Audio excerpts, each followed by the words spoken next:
night lay heavy upon the Roman camp, the air thick with the weight of near defeat.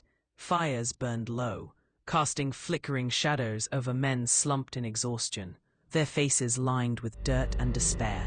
Their enemy, Numidians and Mauritanians, had pressed them hard that day, swift horsemen cutting down legionaries like wheat before the scythe. Many had fallen. The survivors now crouched in silence, their spirits broken, their shields resting useless at their sides. Then, from the darkness, a figure stepped forward, Lucius Cornelius Sulla. His crimson cloak barely stirred in the cooling desert breeze, his eyes burning with an intensity that cut through the night like a blade. He surveyed the dejected mass before him, hardened soldiers reduced to specters of themselves. And then he spoke. 500 years ago, Sulla began, his voice low yet commanding. The Republic was young. Rome was but a flickering flame in a world of storms, and our enemies gathered to snuff it out.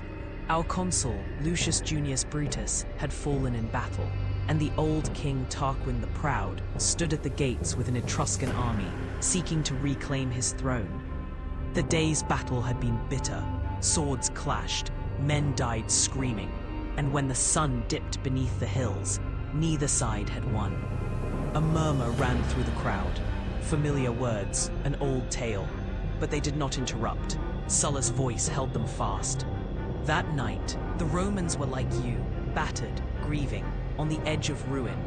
Tarquin in his tent railed at his men, calling them cowards even as he licked his wounds. But back in the Roman camp, the officers gathered. Publius Valerius stood among them, unshaken.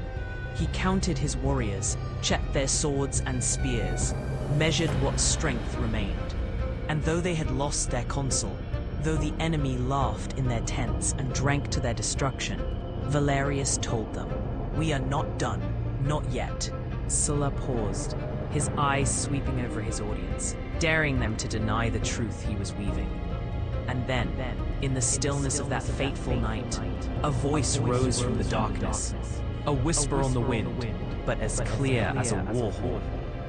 From the trees, the spirit of Silvanus spoke. More of the Etruscans have fallen. The Romans are victorious in war. A hush settled over the legionaries.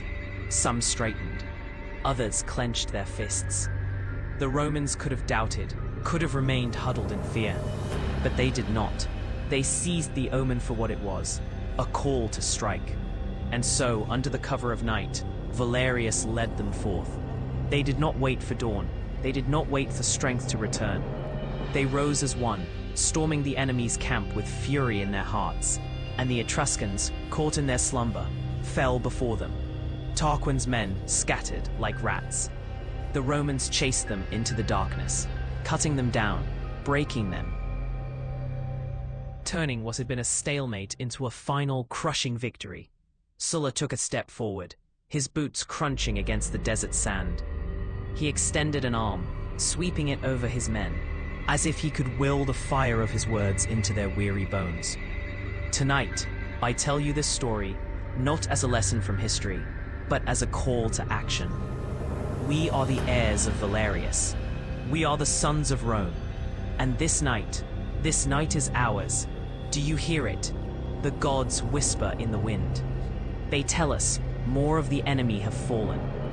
A murmur rippled through the crowd, growing louder. Eyes flickered with something that had been absent before. Belief. Sulla's voice rose, sharp as a blade. Are we beaten? No, a few voices answered. Are we broken? Louder now. No. Then rise, Romans, take up your swords, your shields. We will not wait for the sun to show us mercy. We will take it in the darkness, as our forefathers did. Form ranks, and prepare for battle. For tonight, we remind these desert jackals who we are. A roar erupted from the men, a sound that rolled through the camp like thunder. Armor clanked as soldiers strapped on their gear, shaking off fatigue like a snake shedding old skin. The torches flared anew, their flames reflected in 100 sharpened blades. The legions formed up, shoulder to shoulder, their eyes alight with the fire of vengeance. and before the dawn had kissed the dunes. They fell upon the enemy. This night is ours. Do you hear it? The gods whisper in the wind.